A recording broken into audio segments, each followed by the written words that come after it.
এগরার হুড়কুচিয়ায় ব্রিজের কাজ শুরু। দীর্ঘদিনের দাবি মেনেই শুরু হলো ব্রিজের কাজ। আর ব্রিজ তৈরিতে রাজ্য সরকারের বরাদ্দ 4 কোটি। এগরায় হুড়কুচিয়ায় ব্রিজের কাজ শুরু। দীর্ঘদিনের দাবি মেনেই শুরু ব্রিজের কাজ। আর ব্রিজ তৈরিতে রাজ্য সরকারের বরাদ্দ 4 কোটি। পঙ্কজ রয়েছে, আরো বিস্তারিত জানবো। পঙ্কজ, কি জানা যাচ্ছে?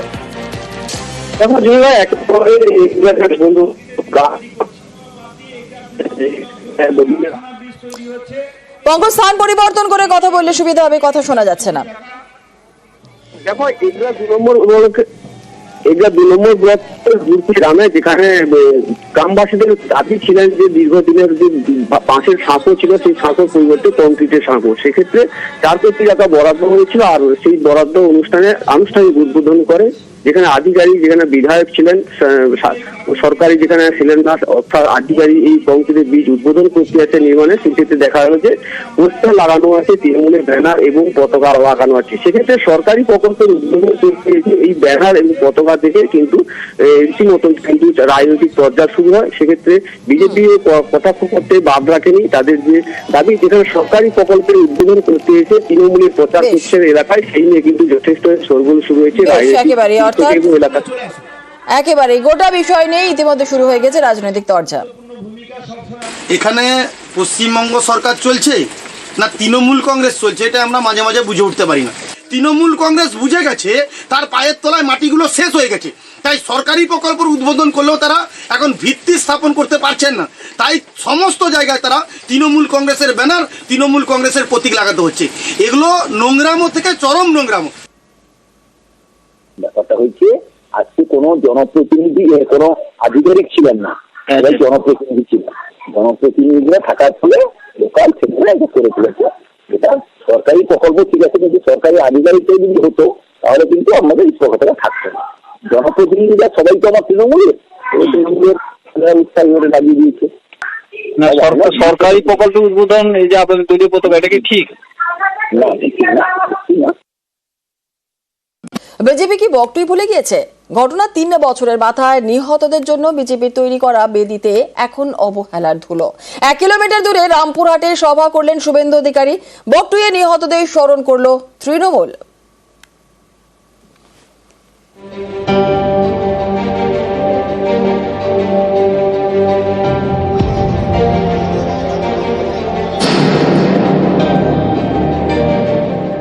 2022-এর 21শে মার্চ বীরভূমের রামপুরহাটের বকটুইয়ে খুন হন তৃণমূল উপপ্রধান ভাদু শেখ।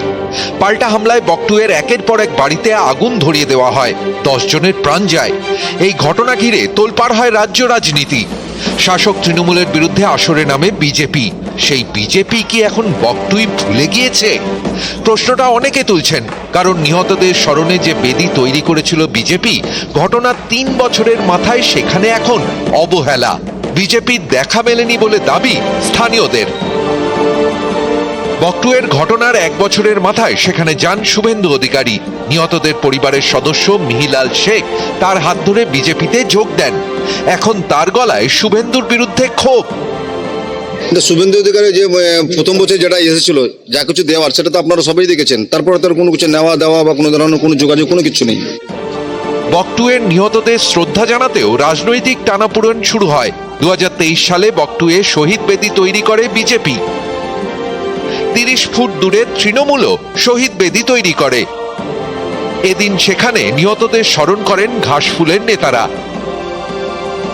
স্থানীয়দের দাবি, এদিন বকটুইয়ে বিজেপি নেতাদের দেখা মেলেনি। বীরভূমে যান শুভেন্দু অধিকারী, তিনি রামপুরহাট শহরে সভা করেন। বিজেপি শুভেন্দু অধিকারী সহ বিজেপি দলটা হচ্ছে ভোট ব্যবসাদার। যেখানে ব্যবসাটা ভালো ভোটার হবে সেখানেও যাচ্ছে। বকটুইকে নিয়ে সমস্ত রাজনৈতিক দলের মতো বিজেপিও প্রতিবাদ জানিয়েছে। আমরা আজও জানাচ্ছি, বিভিন্ন সময় আমরা বকটুইয়ের প্রসঙ্গ তুলে আনি। ঘটনাচক্রে হয়তো কেউ পৌঁছতে পারেনি, কেউ পৌঁছে গেলে ভালো। রামপুরহাট থেকে অক্ষয় ধীবর, নিউজ 18 বাংলা। নির্বাচনে হলফনামায় কয়েক কোটি টাকার সম্পত্তির তথ্য গোপনের অভিযোগ। বিজেপি বিধায়ক অগ্নিমিত্রা পলের বিরুদ্ধে নির্বাচন কমিশনে নালিশ। অভিযোগ মানতে নারাজ আসানসোল দক্ষিণের বিজেপি বিধায়ক। নির্বাচনী হলফনামায় তথ্য গোপন, কয়েক কোটি টাকার সম্পত্তির তথ্য গোপন করেছেন বিজেপির অগ্নিমিত্রা পল। এমনই চাঞ্চল্যকর অভিযোগ জমা পড়েছে নির্বাচন কমিশনে।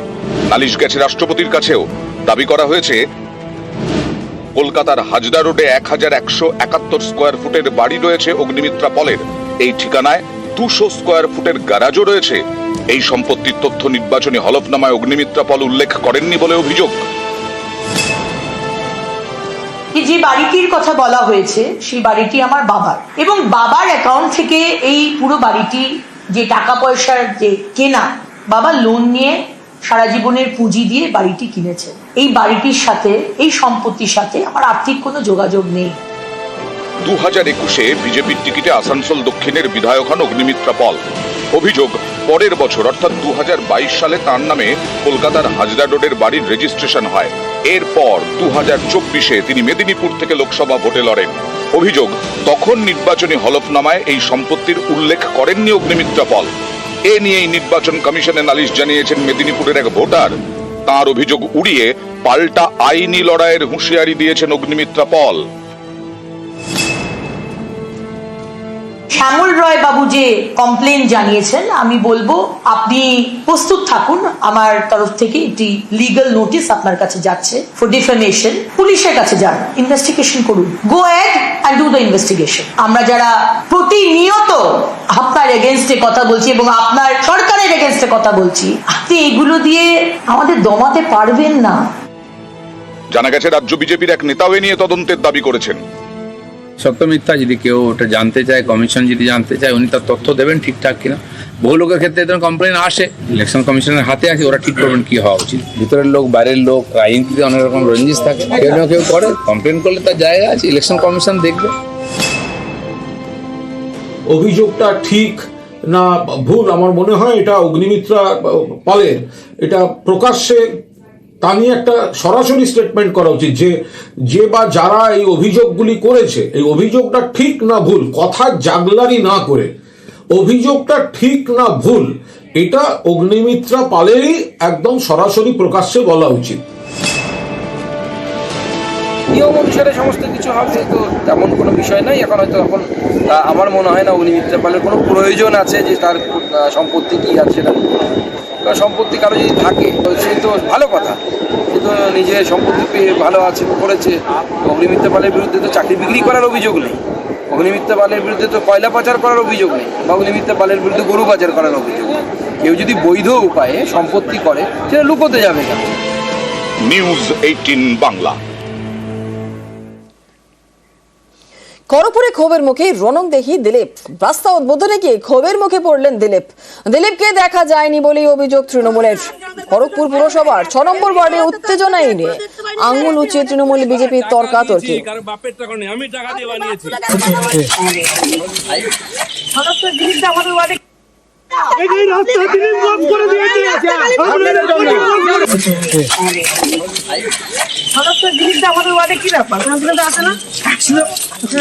মনে পড়লে তো হবে না, আজকে আমাদের পাশে থাকতে হবে।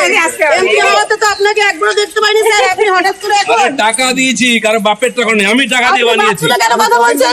তোমাকে বলেছি আপনি এমপিও একজন বাপ তুলে বলতে পারেন? 14 পুরুষ তুলবো। তোমার বাপ বলতে দিয়েছে আপনাকে। বেশি না কাজ করবে না। প্রদীপ কে বলো? প্রদীপ কে বলবো কেন? গলির রাস্তা ওখানে গিয়ে সব তৃণমূল কুত্তা সব জায়গায়। আমাদের ওয়ার্ডে আসছেন, আমাদের বলছেন,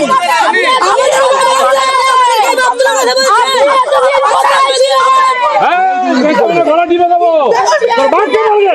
শালা টাকা দিচ্ছে, ভিখারি পার্টি নয়, টাকা দিয়েছি।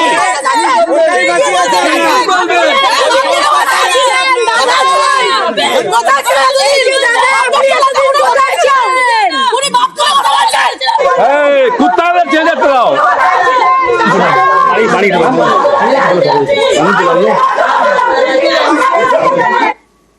এই রাস্তা তিনি বন্ধ করে দিয়েছে, আপনাদের জন্য রাস্তা তিনি বন্ধ দিয়েছে। এই রাস্তায় আপনারা এই রাস্তায় ডুবে মরছেন, এই ডুবে যাচ্ছে, আপনারা ডুবে মরছেন। এই রাস্তা করে দিতে আপনারা এনাকে অপমান করেন, এটা আপনারা ভুল করছেন। আপনারা কার উৎসাহিত করছেন? তৃণমূলের উৎসাহিত করছেন। আজকে আপনারা ডুবে মরছেন। দিলীপের গাড়ি আটকে চলে বিক্ষোভ, নিরাপত্তা রক্ষীদের সঙ্গে হয় ধাক্কাধাক্কি।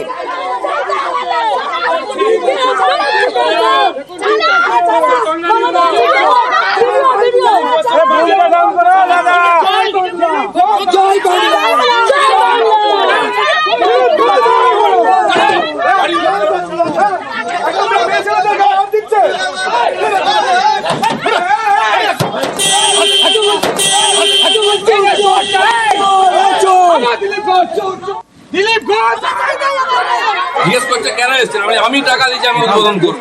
কাউন্সিলর কেন আসেন উদ্বোধন করতে? একদিন কেন এর রাস্তা হয়নি সেই প্রশ্ন করার হিম্মত নেই। এরা হচ্ছে ওই সুবিধাভোগী, 500 টাকা নিয়ে ঘেউ ঘেউ করে। আমি বলছি আমার বাপের টাকা, কার বাপের টাকা না, কার বাপ বলুক কার বাপের টাকা। দিলীপ ঘোষ বাপ তুলেই বলবে, যারা ঘেউ ঘেউ করবে তারা বাপ তুলেই বলবে। কাজ করতে পারে না, কাজ করে উদ্বোধন করছে আবার ঘেউ ঘেউ করছে, হিম্মত হয় কি করে? এই 500 টাকার চাকররা এরা কিছু করতে দেয় না, ঘেউ ঘেউ করে।